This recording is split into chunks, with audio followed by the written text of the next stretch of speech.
Hi everybody, I've landed. The Pilgrim has landed at Boston Light. I am so excited to be here again. This is a magical, magical place. The Boston Light, one of the oldest, if not the oldest lighthouse in America, continually going. And it has a female lighthouse keeper. Yay! Let's hear it for the women. So I want to welcome you today and come along. Let's have a fabulous Cape conversation.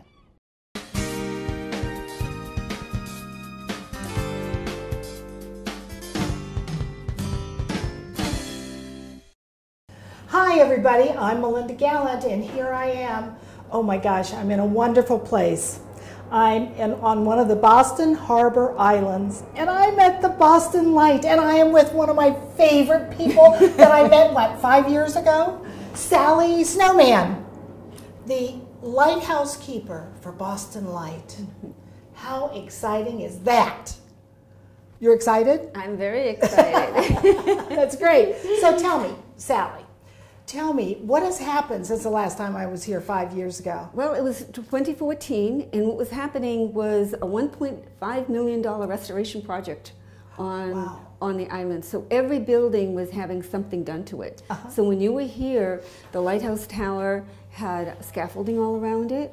And the room we're sitting in right here was part of the construction site, so we couldn't come into it or go up to the tower. Yeah. And then the keeper's house, they were redoing the roof. So while we were recording, there was hammering in the background and all that sort of good stuff. Yep. So all the roofs got replaced, and we had new windows put in the keeper's house and at the top of the tower in the lantern room. And this was all summer long. And every day there would be up to 16 workers here on the island. 10 were living on the island. There was a 36-foot camper trailer that slept for the people, and then they would put up little pump tents. So, and then with all the wood they needed and the earth movers they had here and things like that, it was And how did they get them here? They had to float them over, right? They did it on a barge that landed on the beach. That's great. And they actually took it all away in November of 2014. Oh my goodness. Well, so what's so exciting for me to come back here again? First of all, the boat ride over here, and your husband is the captain of that little boat, is always so much fun because you get to see all the other harbor islands. But then to pull around to come up to the dock and see you standing there in your beautiful full dress is so exciting. You go back in time. You really do. You just go back in time. So now tell me all about your position here and what it is. You're a very special person with the auxiliary of the Coast Guard. Well, I am actually on the Coast Guard payroll as well as a volunteer for the auxiliary. It started back in 1994. I always wanted to get married out here, and in 1994, Jay and I got married here. And at the time, it was Coast Guard active duty, and it was called a stag station, so only men could stay at the station. So although I was an auxiliarist and auxiliarists were able to volunteer out here, I couldn't. But once married, there was no impropriety to that, so we started. So we came out here for our first watch as auxiliarists. I see. And then in 1996, there was a congressional law passed to make Boston Harbor Island State Park also into a national park. And Little Brewster Island was in that geographical location. So Little Brewster Island is also part of the Boston Harbor Islands National and State Park.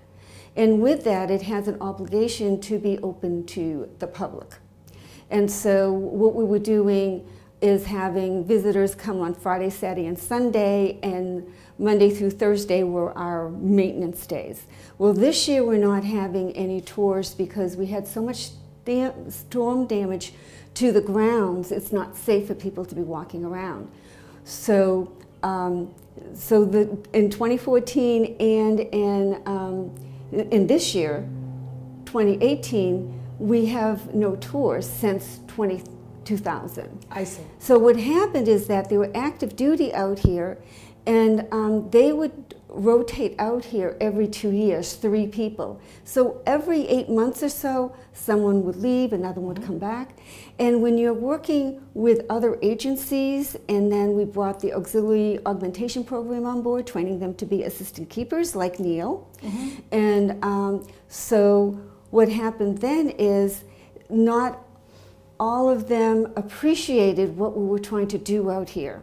So the Coast Guard thought it'd be best if they civilianized the position, made it Coast Guard civilian, not active duty, so that there'd be continuity. In 2003, the position was civilianized.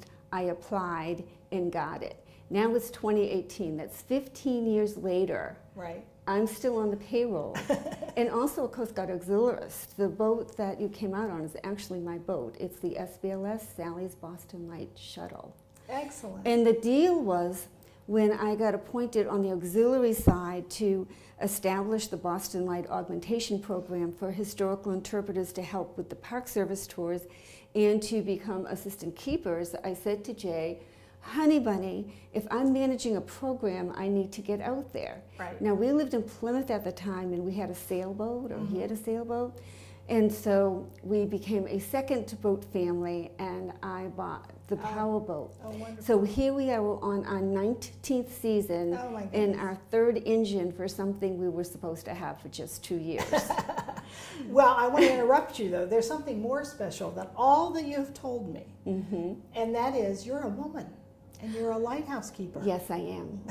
And that's a very unusual thing. Since 1716, when the light station was established, I'm the 70th keeper, and the first 69 were all men. There you go. So I'm the first woman of this lighthouse, but there were other women at other lighthouses, but considering all the men keepers, the women were much in the minority. Right. Now, are there other women lighthouse keepers now? Well, because this is the only light station the Coast Guard still mans, they're divesting or giving away, selling lighthouses.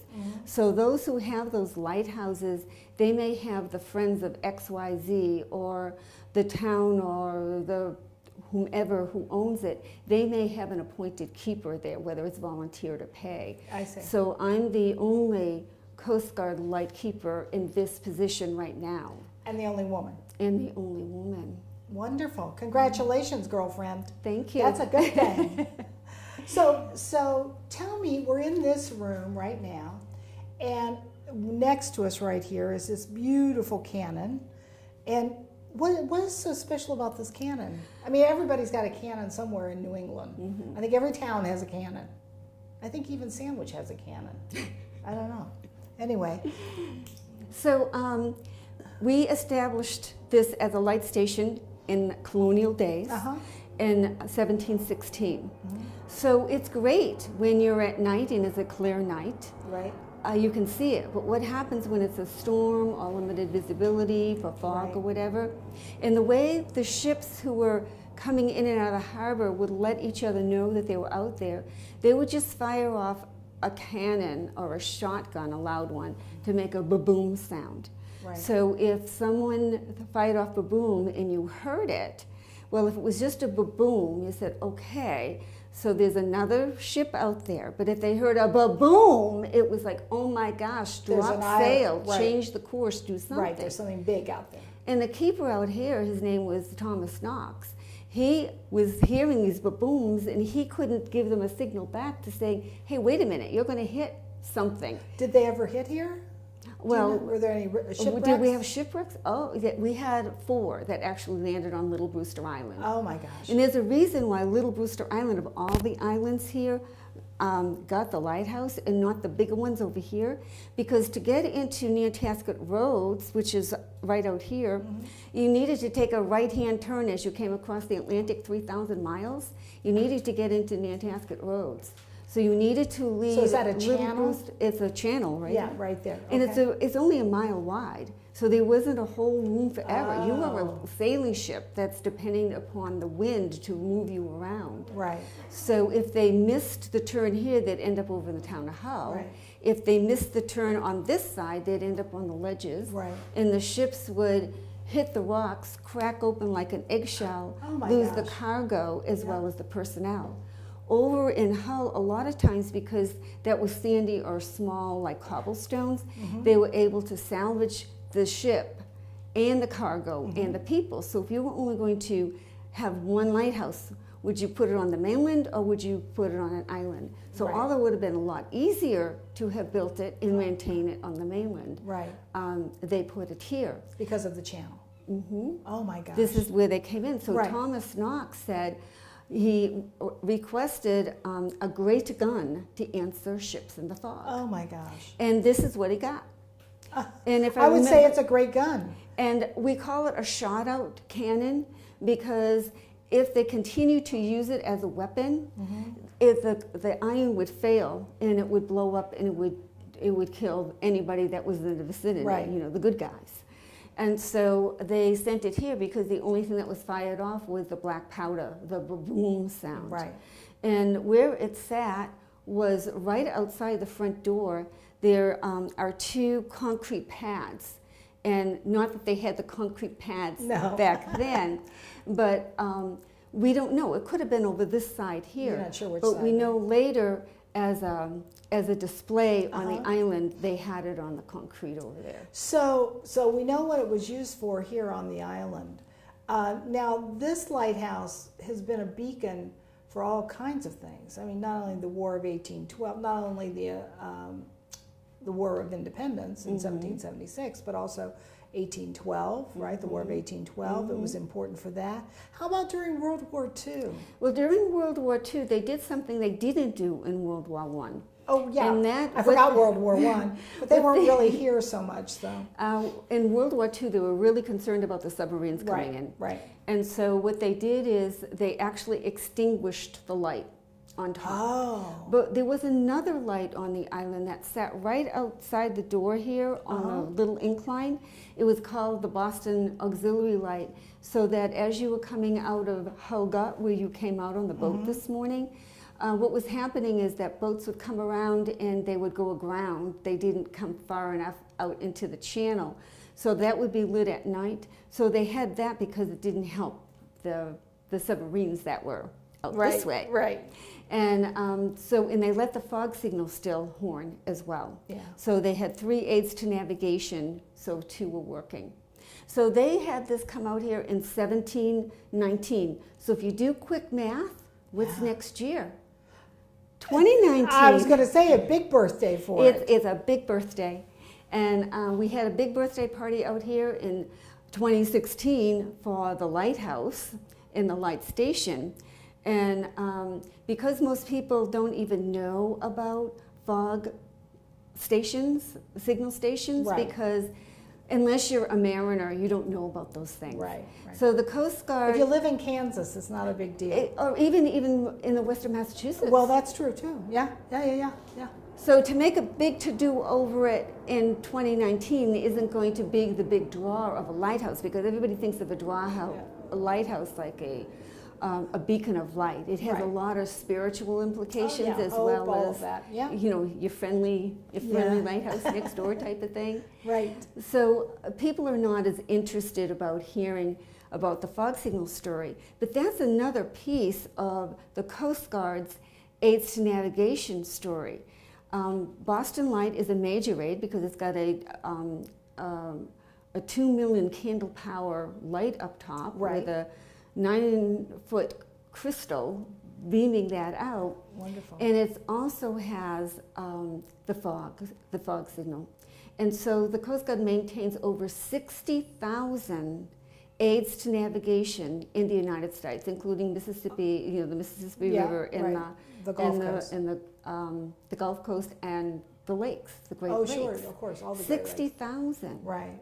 And it takes a big chunk of the Coast Guard budget to maintain the ships and the personnel and the equipment to do that. Sure it does. So the auxiliary is really helping out here amazingly. Well, the auxiliary, they hired me on the payroll, and I'm the only one. The only way we can function out here, manning the station, is with the auxiliary. So we have 70 Coast Guard auxiliary volunteers, and we have 32 of them are assistant keepers. Wow. Neil is one of them, and the two women here, Adele and Audrey. Right, that I and met. my As husband. the ones who pulled me up onto the Yes, dock. they're Those the lovely volunteers. women. And so people take time off from work, and because they have to stay the night here, because it's a 24-hour watch, Right. this is scheduled Sunday to Wednesday or Wednesday to Sunday. So that gives you a little time off. Oh no, I'm here. Oh, you're here all the time. I'm here. I do go off I can go off the island. Yeah. But why would I want to? Well, I don't know. It's so gorgeous. I know. You know. Now, in the wintertime, they don't let us out here when wind, weather, sea conditions doesn't permit it. And we, especially this past winter, was so horrendous. awful. Oh, it was so awful. There was a storm in January that did the first damage to that wooden walkway that you walked up. And then we had 2 5 days apart in March. Yes. And that further did it. We were 2 islands out here. And unfortunately, you don't see the walkways covered up where that below point was. Right. And that's all we've been doing is pitching walks. To get him out of the way. Yes. Oh my gosh. Yes. So, so when you come out here, it's the first 2 things that are lawn work and the rocks, Right. and then whatever else needs to be done. Needs to be taken care of. That's Because wonderful. it's maintenance work, and Right. what you need to wrap your mind around. If you need something and you want to run out to, a hardware store, You can't do it. You can't No, do it. No, you have to get on the boat. Or if you come out here and you forget your eggs, Too bad. No. too bad. Well, now there used to be, when this was an active with a male lighthouse keeper, he'd bring his family. And I believe from the last time we were here, you told me how many people lived on this little tiny rock? There were 3 families. It's just amazing to me. So there were 3. There was the principal keeper, Yeah. and then the first assistant keeper, second assistant keeper, and then whatever kids. And back in the And wives. wives, yes. Wives and kids. And back in the early 30s, the principal keeper had 5 kids. Oh my The gosh. first assistant keeper had 5, and the second assistant keeper, while he was here, he got up to 9. He came with 5 All and left those with people 9, lived on this little island. with 3 outhouses. No running water. It was Oh a my gosh. cistern system. Even we have today, we still collect water from the heavens. Right. And once the steam engine came into being in, well, it was first started out here in Right. the 1860s, they needed water for steam. Right. So they built the cistern building next door Right. with 22,000 gallon swimming pool with a cover on it for the fog signal. And all the families had was their 2,200 gallon in the cellar of the houses. Oh my gosh. So, so they weren't really supposed to go into the 22,000 gallon one. Right. And that was just for the fog signal. Oh my gosh. And the other story I love to share is the MIT, the Massachusetts Institute of Technology, is in downtown Boston. Right. And they do research and they develop technology. So this was a technology place, and it was close by. And what year was this? Years? Well, the pictures that we have of debris of them living here was 1893 to 94. Wow. And they had to build a shack for a dorm. Oh my and they gosh. built a So they put students out here 20 to 30 of them. to research how to do things. And they would build it. They would More efficiently, They and- would use actually develop the apparatus gosh. out here That's and try it wonderful. out. And what they would do is they'd let the ship captains know they were going to be trying something out. So as they're coming in and out of the harbor, they had a rating scale. When did they hear it and the times that they heard it. And then they turned all that research in. Would you believe that it's all down in Washington, D.C.? Really? In the archives, in the National Archives? Is that the right? The actual logs with them, what they were Oh, my testing, gosh. and the times they had, and That's amazing. the signature of the person who made the entry. That's amazing. That's amazing. Well, we're going to start talking with a couple of other auxiliary people. One is your husband. Okay. And you know what? I know he has to be in his full whatever. But what do you call that when he puts on his full his uniform? It's called an ODU. ODU, okay. Well, I know operational duty uniform. Okay, so I know he has to wear that, but I really liked his T-shirt, and I wanted him to wear that, which says "Keeper's Husband," because you know what? You're the one who runs the place, and that is so exciting. And it's interesting because not that you don't get along. I know you get along lovely. But there was most of the time it was the keeper and the assistant was the wife. Yeah. So we have a role reversal. Yeah, and that's good. In the millennium, I think that's a good thing. Yeah, I really do. Excellent. Thank you so much, Sally. And I know they're going to do some shots from upstairs and do some things that we're going to talk about later on and what have you. But I just want to thank you again for allowing us to be here. This is my favorite show of all time.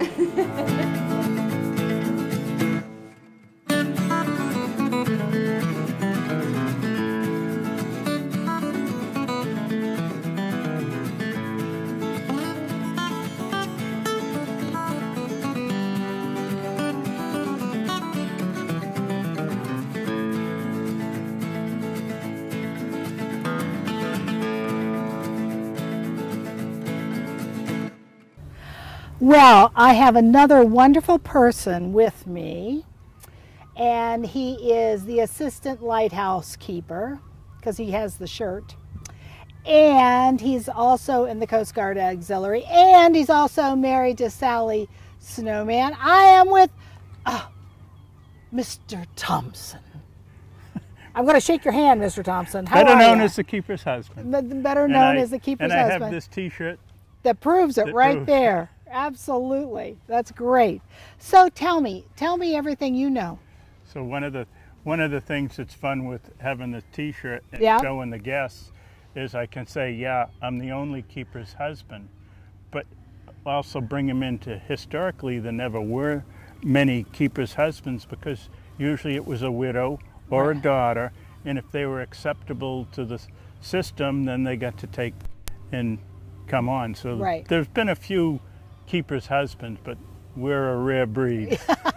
Well, and currently she's the only one in the United States. She's the only Coast Guard keeper.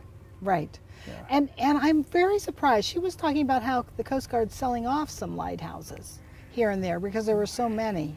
Well, it's all economics, and it's been economic. You know, one of the early, back in the early part of the 19th century, the head of the lighthouse was the fifth auditor of the United States. He was the auditor.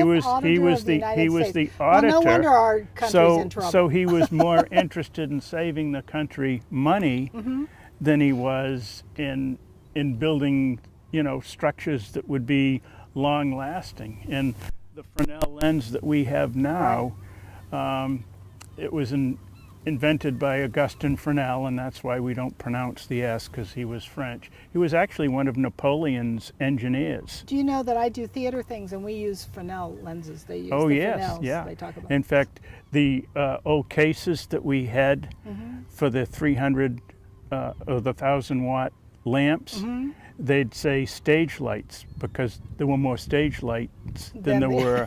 So, yeah, lighthouse it's lights. always That's funny. You know, now that they're not used anymore, the cost of them is gone prohibitive. Right. Well, it's quite amazing. Now, it's been refurbished, right? Right. So it's done for another 100 years or 50 years or however long it lasts? It's Mother Nature will have her say, but what they did when they did the renovation is they actually stripped the stucco finish off and they did the mortar work. And of course, they thought they were only going to have to go in a little ways and replace the mortar, and it ended up being much more of a job than they anticipated. But the fun part for us was when they took the mortar coating off, we could see the stones much better because they were basically, we lifted the veil. Right. And if you look at I don't know if Sally talked, if you look at the first 6 to 10 feet, the stone are much more irregular. Now, we'd heard stories and reports that they reconstructed the tower in 1783 on the remains of the original base, and the proof was really in the pudding, because you could see the difference in the stone. And let's face it, 1783, we were still our, you know, Yankee mentality that if there was a way to save money, they would save it. So I think that's still true today. Not with the millennials, but I think there are a lot of still old Yankees here in Massachusetts, for sure. Yes. So now the island, she told us the island was closed for now, but you still have to do repair work. So what would be a typical day for you helping her out as the lightkeeper's assistant? It basically, the things that have to be done here, we do, you know, like just keeping the weeds in the lawn down. Sure. The other thing we do is we chase the geese when they come here, because they're, unlike the seagulls and the other birds, they're gifts for the amount of time they're here are considerable. Right, so they make a mess. When we have tours, we actually, that's one of the things we have to do is make sure that the grounds are clean, so that the tourists aren't walking around in it. The other thing is they want to make sure we keep the growth low, so that there's no chance of ticks out here. So. Well, you don't have deer out here. Why would you have ticks? Well, mice? The ticks don't know that this is an island? That they're only supposed to hang around deer. So that is a question for me. I mean, do you ever get unusual animals on here because they swim over? Unfortunately, they're not that unusual, but we usually have rats around. Yeah, well, water rats. We are vigilant about having food around, so they're pretty much at bay. Yeah. The other thing we have is muskrats, and they're taking up residence in the cistern building. And if you know what you're looking at in the grass, because they're nocturnal, so you don't see them. Right. And they're also vegetarian. You know, and they're underground too, right? Yeah, well, for the most part, but you can actually see coming out of the hole in the cistern, you can actually see the grass is deformed because they go the same path all the time, and you can see the little swale in the grass from dragging their belly over it. Oh my gosh. So they're... Do they eat fish? No, they're vegetarians. If you look they're carefully, not even pescatarian. You can see where they dig up the grass. I see. And all I can think of is the movie Caddyshack, but they're muskrats instead of gophers. And so do you try to blow them up like they did in Caddyshack, or no? No, we do the best to dissuade them, but there's supposedly a mint spray that's supposed to dissuade them, but they don't know that it's supposed to? They're supposed to. I see. There was one year that they actually got up on our tractor and they chewed the wires up, so we had to take and... Oh my gosh. We actually had trouble lights that we'd put on at night to try to keep them at bay. So hopefully they're not to that stage again this time. So on the other side of the cistern room, there's these craggy rocks. And what are those called, those craggy rocks? Out in the water there. Oh, in the island beyond us? Yes. That's shag rocks. Shag rocks. And shag is the common name for cormorants. I see. And a lot of them live up there, right? Yeah, you know, if you're old enough, you can actually remember when you didn't see too many cormorants. Right. And it was DDT. And when they stopped with the DDT, all these birds started coming back, and the cormorants is one of the ones that have made a good comeback. Well, were there shipwrecks out there? Because they're so craggy and so if you couldn't see them, you'd run into them. Just off to your right is what's called Nantasket Roads, and because we're so imbibed is it called because Sally mentioned that. Is it roads as in a road? Yeah, but it's really a channel. But we're so much in our 20th century mentality that before vehicles there were only ships. There were ships, and then there were railroads. Right. But even now, the most economical way to move cargo is over the water. Right. So all of the main channels coming in, you know, we've got Nantasket Roads. It used to be called Kings Road in by Boston, but now it's President Roads. Right. And you've got down in Maryland, Washington, you've got the, I'm drawing a blank on the. That's okay. Which Virginia You could tell me Road or anything. whatever, I wouldn't yeah. know the difference. But all of your major waterways were called roads because that was your major Sure. way back and forth. Oh yeah. And it's still, you know, the cargo that goes up and down the Mississippi River, it's the most economical way to do it is by barge. And certainly traffic. not by air. No. I mean, first of all, they can't get enough of it up. That's why your shipping rate, you know, next day shipping rates are pretty expensive. That's true. That's true. Now, if we look off, there's the lighthouse, and if we look out just beyond the cameras here, there's an little island out there. It looks like it has a bunch of stuff on it. What is all that stuff out there? Are you talking? Right straight out. Right out. Right there. Is that an island? What you're seeing over there is a barge coming in. Oh, that's what's been sitting there. Well, he's oh, it's a barge? Because as we came in on the boat, it was sitting there. He may be waiting to take and come in the tide, or he may, if it's foreign, he's got to wait for a harbor pilot. Oh. And the harbor pilot's I'm not kidding you. I thought it was an island and it had a bunch of electrical stuff on it. That's why I was having trouble trying to see. Yeah, well, I'm sure. What you're seeing is there's a barge, and the thing to the left is actually the tugboat that's pushing it. Right. And well, those come through the canal. They have an elevated pilot house so that they can see over the barge. Well, those things come through the canal all the time, you know, because I live in Sandwich and this show is from Sandwich. So, but it's been sitting there for so long, I just assumed there was the craggy rock and then there was the other rock, and I thought it had electrical stuff on it. That's too funny.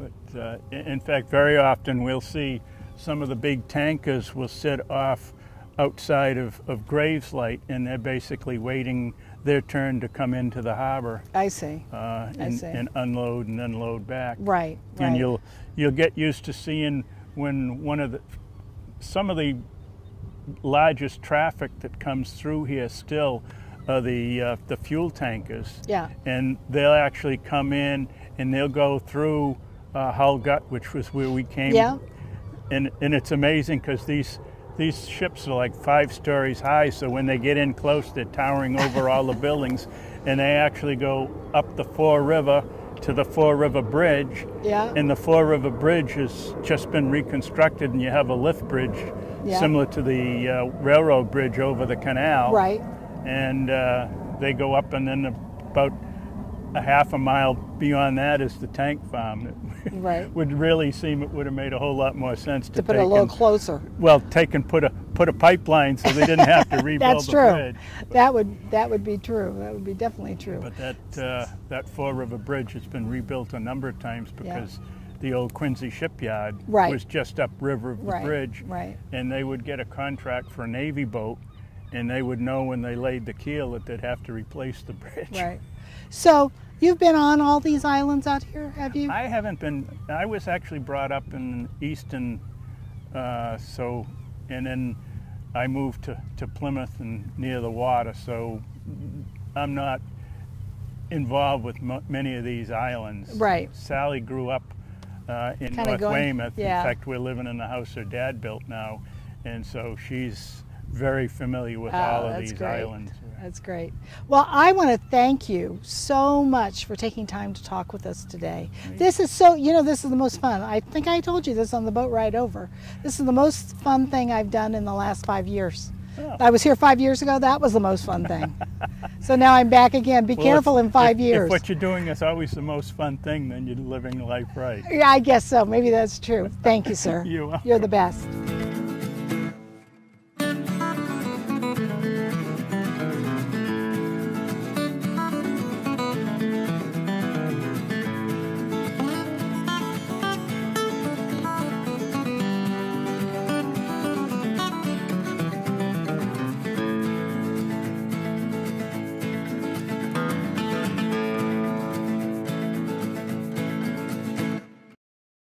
I am sitting here with Neil O'Brien, who has many hats in the town of Sandwich, but he's also a United States Coast Guard Auxiliary member. Hi, Neil. Hi, Melinda. And I am so glad I'm on an island with you. Yeah, the second time. The second time. Yeah. People are going to begin to talk. Oh my God. So tell me, Neil, tell me about how you got involved in this and why do you even care? Because I think it's important that we know why people care about things like this. Well, going back how I got involved in the auxiliary, I had always been a lake boater, and when I moved to the Cape 40 years ago. From Amherst, Massachusetts. Oh, okay, yeah. And I wanted to get a boat to go on the ocean, so I took a boating skills and seamanship course. And I was asked to join the auxiliary, and I went on to take many other courses. And then I ran into Sally Snowman, gosh, I don't know, 8 or 9 years ago at a training session. And she asked me if I'd like to become an historical interpreter. Oh my gosh. So that's how I started, and now I'm a trainee, if you will, for an assistant lightkeeper. So I met Sally at a training session in Newport, Rhode Island, and I was intrigued about becoming an historical interpreter for the island. So you have to go through a training session, you have to learn all the facts and the history of Little Brewster. So I did that, and then I actually have come out here for training duty to be an assistant lightkeeper. Did you stay here? Yes. Wow. Yeah, yes, we stay at the keeper's house. Yeah. There's 3 bedrooms there. I was the only one here with the few times I've been out here with Sally and with her husband Jay. Yeah. I'm coming back out in 2 weeks, so I'll be out here for 3 days. 3 days. How Yes. fun. Yeah. So we do a lot of work. It's not a lot of. Oh, I see. It's not fun. It's not R&R. No, it's a lot of work. Well, and you can't even have a glass of wine out here because it's a No. Coast Guard station. Exactly right. So you have to wait to get back to the mainland. Yes, that's right. true. There you go. So who comes to visit this island? Well, because when of, it's open. It's not open now. We have all kinds of people. The National Park Service has a program on weekends and holidays where people can go on their website and they can sign up, and I believe it's $45 or $50 for a boat ride, and we leave right from the aquarium, and they use one of the boats from UMass Boston, and we take up to about 45 people, and they're from all around the country. Is that the Harbor Island tour?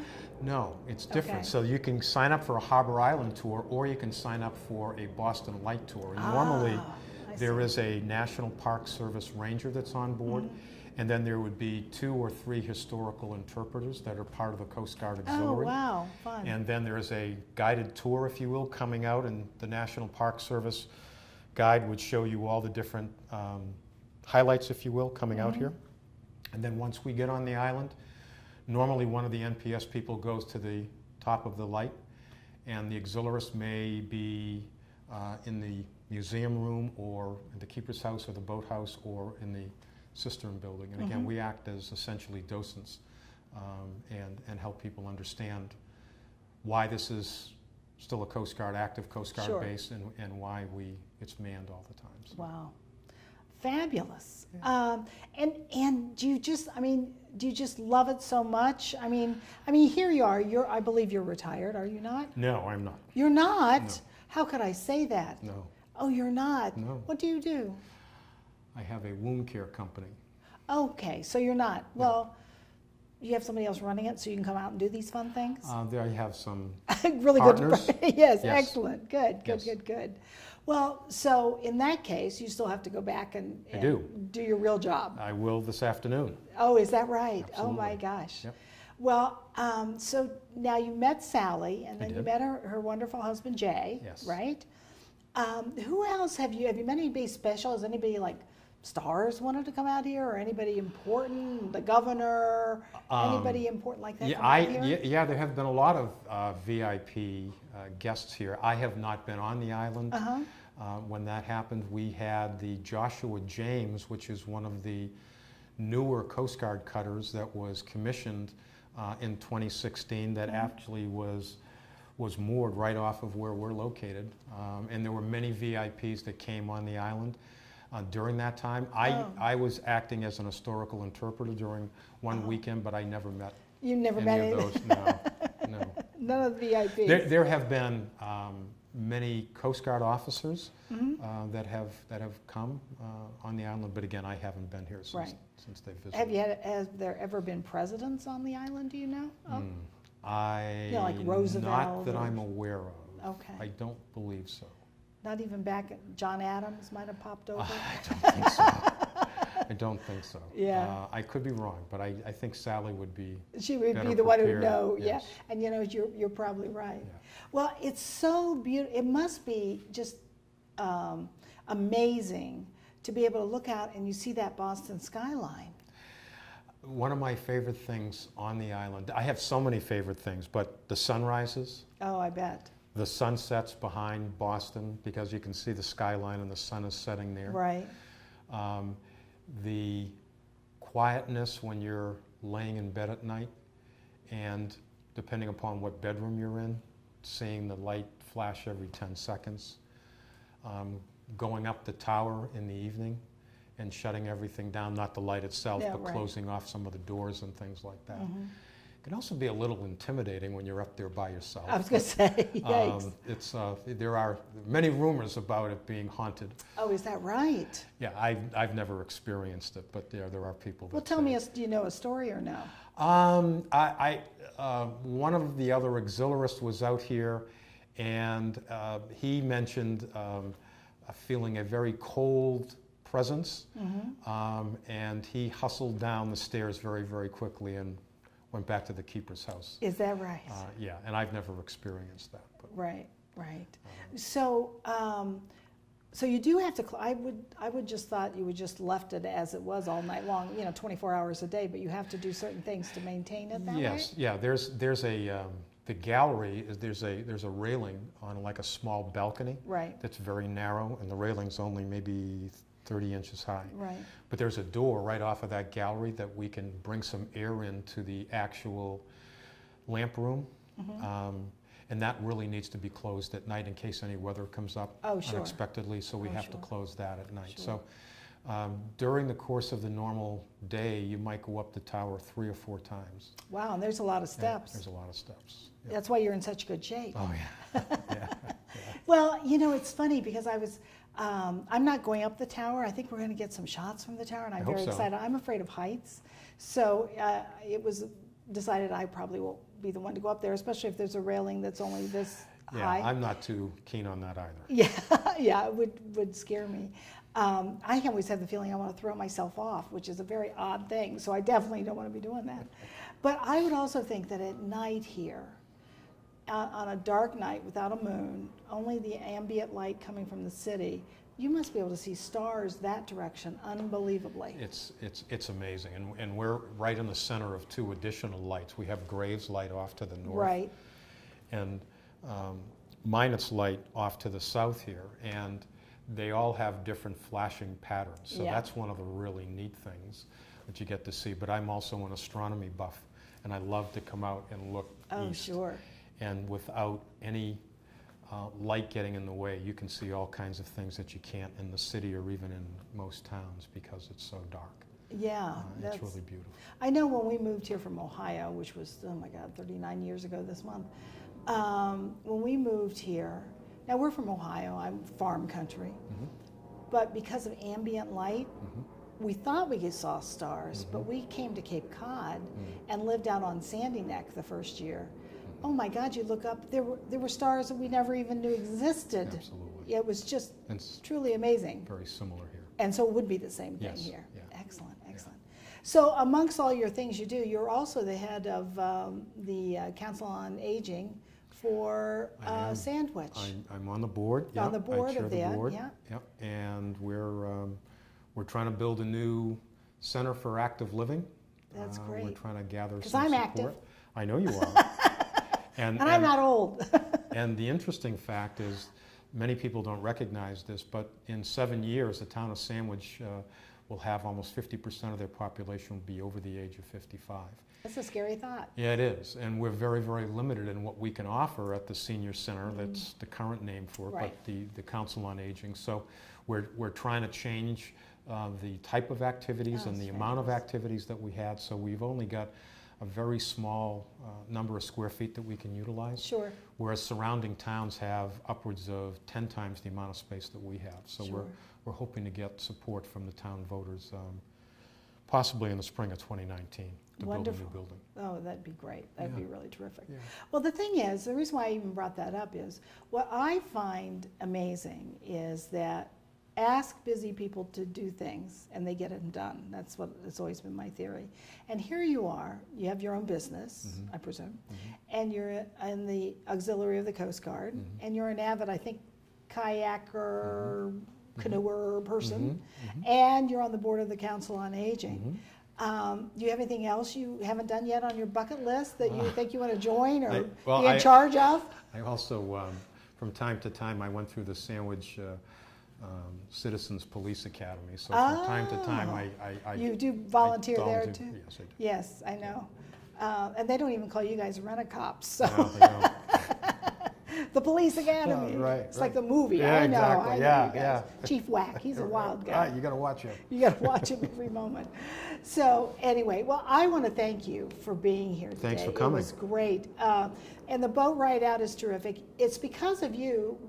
This is why we're here, is because of you. Well. I mean, I know Sally and Jay, certainly, they like us to come out and visit, but it is because of you, because you brought this to our attention, and it is phenomenal to me. Well, I'm glad you enjoyed it. I'm glad we could come out again, and Yeah. it's just such a special place. It is a special place, and the water today was like glass on the hottest day of the year. Yeah, exactly. That's why we all look so, dewy and fresh. Only how come you look better? I don't know. Oh, I don't. Believe me. Anyway. Here, take this off. So, you can see. One last thing before we leave here. Yes. Behind us are these big foghorn things. Yes. And then there's this table with a cake top on the top.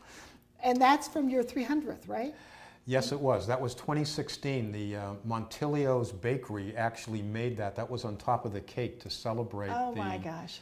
the 300th anniversary. But it was actually on George's Island at Fort Warren that was displayed, but we ended up bringing it back here, and it's still Sitting 2 years here. later. It looks great. Yeah. And behind you is a foghorn. Yeah, thing. that was actually one of the old foghorns that was run on compressed air. Yeah. That obviously is no longer in use. Right. The foghorns of today are set off by mariners clicking their VHF radio. Yeah. And they can set it off, and it takes about 20 to 25 seconds for the foghorn to activate, and that's right out over here. And it's normally, you can hear it for about 3 miles, depending upon atmospheric conditions. Wow. And this year, between all the storms and everything that's been Haven't going had on. any visitors. Yeah, the island was decimated with the 3 nor'easters that we had. Right. An awful lot of damage, rocks all over the place. Some of the buildings were damaged. So the National Park Service, as well as the Coast Guard, said no visits this year, no guests on the island. So the dock recently went in because they needed to put the dock in for some of the other work that contractors have to utilize. Otherwise, we were climbing up ladders to get here. I see. So the dock will be in, but they don't expect to have tours again until 2019. Which will be the 300th anniversary of the great. Signal Camp. Right, which will be great. Perfect. Well, we need to promote that, because I think we saw the cannon. It's a fabulous cannon, and it meant so much to sailors and mariners, and this whole lighthouse is just such a wonderful piece of history, and we have it right here in Boston Harbor. How great is that? And if people have the chance when the tours start, they should definitely try to absolutely. come out here, because it's a very, very special place. It is for sure. Well, thank you again, Neil. Thank you, Melinda. Appreciate it. Great to have you. Nice to be here.